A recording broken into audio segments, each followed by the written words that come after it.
Hello everyone and welcome. In this video I'm going to walk you through how to enable or disable PDF downloads on sites on Opera.gx.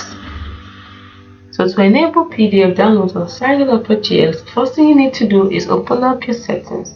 Now I prefer using the keyboard shortcut, which is Alternate and P to open up the settings, and then you scroll all the way down until you see Site Settings. Click on Site Settings, then scroll down until you see Additional Content Settings. Then click on the arrow down by the right to open up Additional Content Settings, and you'll see PDF Documents. Click on it and you can see the option for Download PDFs.